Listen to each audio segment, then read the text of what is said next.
It's me, Springtrap. I'm back, and I'm in the back of what is it?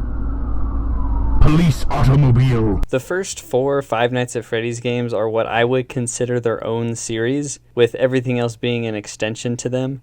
They all came out in the span of 1 year, and for me, these games represent the excitement I used to feel about this franchise. I'm still excited whenever new games come out, but after Fnaf 4 released, that excitement began to dwindle slowly over time. I'm saying all this because these 4 games are the most talked about in terms of their gameplay by fans online. It seems like in more recent years, the gameplay of these core 4 games have been retrospectively scrutinized more than they were when they were initially released. This is because when they were released, fans of the series, including myself, were more interested in the Let's Players' reactions and the unraveling of the story than the actual gameplay itself. Most of us didn't even play the games and just watched YouTubers play them. NF number 8 is that Toy Freddy, he's kinda... My interest in the series was at an all-time low when Security Breach came out, and it wasn't until I watched the movie when my interest in the series finally got rekindled. So that was when I played the games for myself for the first time. The original 4 games are the only ones that follow the typical FNAF formula in terms of gameplay, giving them another reason to be grouped together. They were also the most simplistic yet complex when looking under the hood. These games had a sense of groundedness in their gameplay instead of something kind of ridiculous conceptually like Ultimate Custom Night. Being a night guard at a pizzeria is a lot more comprehensible than whatever this is. So after looking back on these games, which are just about 10 years old at this point, the popular sentiment is that Five Nights at Freddy's 3 is the worst one. Easily. This is a sentiment that actually has always kind of been shared among the community. When it came out, most people that weren't super into the series started to get pretty fatigued of these games coming out so fast. A lot of people felt the gameplay was lackluster and unimpressive. That unsettling creepiness of a pizzeria after hours was replaced by an intentionally frightening environment that lost the believability of the premise. And the most agreed upon issue of FNAF 3, Springtrap's jump scares. When I played the FNAF games for the first time, I knew going into FNAF 3 that this is the one that most people don't like, but what I found was surprising. Out of these 4 games, in fact out of all of these games, FNAF 3 is actually my favorite. Obviously, I'm not the first person to defend FNAF 3, but I still see most people dunking on this game for what I think are pretty unfair reasons. The actual gameplay? Garbage. So garbage. I hate playing it. It's so boring. Oh my god. Actually, no, I don't care. I'm putting this game in S. I love Security Breach. I love playing it. I find it so much fun. Oh, hell no, man. So why do people not like this game? For starters, the word I see a ton of people use is boring. FNAF 3 is just plain boring. There's a lot of waiting around for things to happen, and since there's really only one threat, there's none of the multitasking that makes other FNAF games more engaging. But is FNAF 3 really that boring? Yeah, obviously. But guess what? All of the FNAF games are boring. These games require the player to be scared in order for them to be even a little bit entertaining. FNAF 1 through 4 all require you to just sit around doing nothing until something actually happens. FNAF 1 and 4 especially. You know, the ones that are almost universally praised for their gameplay. In FNAF 1, there's only 2 things you can do. Check the doors and check the cameras. It's a super simple yet super revolutionary style for a horror game. FNAF 4 basically just takes what you do in FNAF 1 and extends it to separate places you actually have to move to. So to say that FNAF 3 is the boring one is kind of ridiculous to me. All of these games are equally repetitive and simple. Next, the jump scares of Springtrap are very often jeered for how not startling they are, which yes, it's true that Springtrap's jump scares aren't nearly as loud and intrusive of personal space as the previous ones, but does that really matter to the game's enjoyment? Look at Ultimate Custom Night. These are some of the most pathetic jump scares I've ever seen, and I've seen some pretty bad ones in my day. Yet Ultimate Custom Night is loved for its fun and exciting gameplay. So if the jump scare sucks, who cares? If you're good like me, you won't even see the jump scare. I think this might just be a skill issue. And by the way, FNAF 2's jump scares aren't even that good either. Withered Foxy and the puppets are pretty good, as long as you're perfectly centered in the office. Otherwise, Foxy and the puppet will just phase through the wall.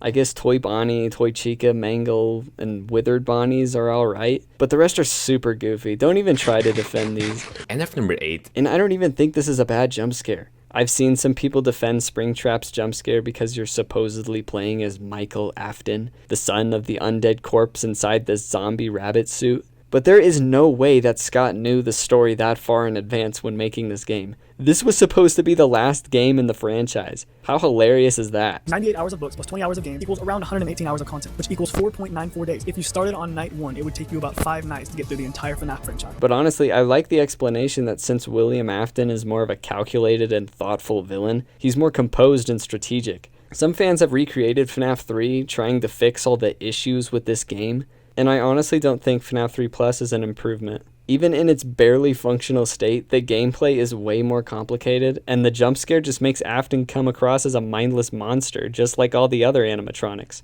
These more calm jump scares make Springtrap stand out among the other enemies in this series.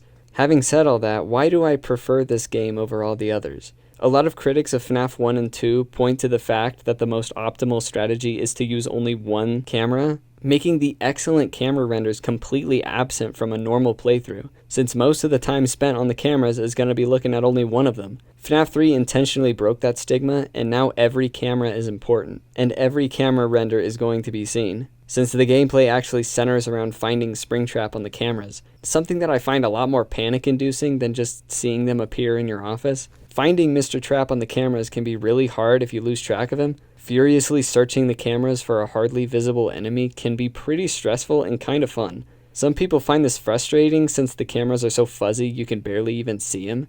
I don't know what to tell you, bro. That's kind of the reason why it's challenging. You can't criticize FNAF 3 for being too difficult to tell where Springtrap is on the cameras and then turn around and praise FNAF 4. It is 1,000 times more difficult to tell when Bonnie or Chica are at the door than it is to see where Springtrap is.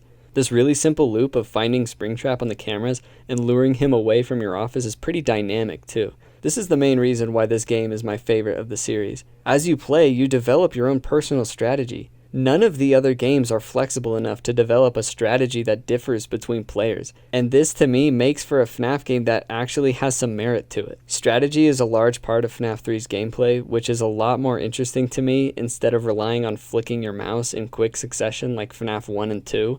It's more about predicting what Springtrap is going to do and preparing for it, opposed to reaction time combined with mouse speed and accuracy. What people complain about FNAF 2, I think is also kind of applicable to FNAF 1. It's just that FNAF 1 is a lot more forgiving, balanced, atmospheric, on top of having gameplay that's a lot more clear and focused. These are things that I think FNAF 3 has above FNAF 2 as well, but you still see FNAF 2 being held in higher regard for some reason.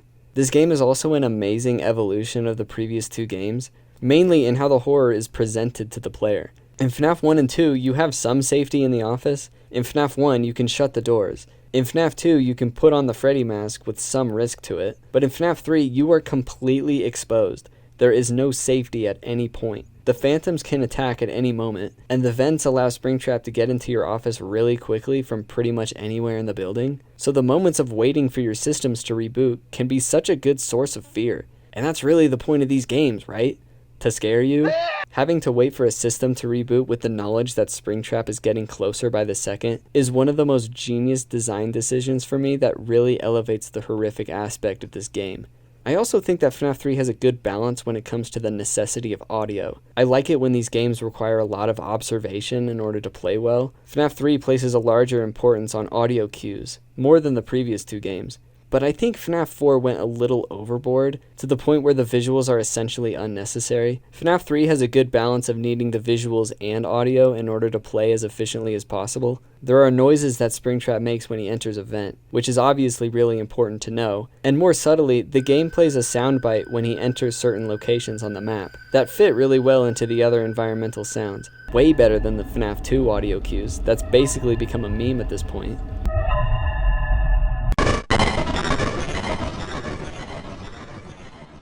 I'm not sure why I felt the need to defend a game that's almost 10 years old in a franchise that is dearly beloved by millions of people, but I'm just kind of sick of people clowning on FNAF 3 unfairly.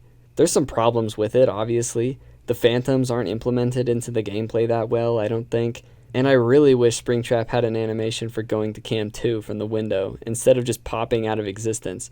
But overall, I really like FNAF 3. I think it's dynamic and engaging. Not to mention, this is when the lore was at its most intriguing, in my opinion. After FNAF 3, the lore seriously went on a downward spiral into convoluted rigmarole. And stop saying that you solved the FNAF lore. It will never be solved. You guys are just clickbaiting at this point. And come on, this is the introduction of Springtrap, one of the most beloved characters in the franchise. He's certainly one of my favorite characters, just based on his visual design. Yeah, it might not make a lot of sense logically, but who cares? It's a zombie robot bunny rabbit. He's creepy, intimidating, and essential to the story. There are no other characters in this series that exude all of these qualities as much as Spring William Afton Trap.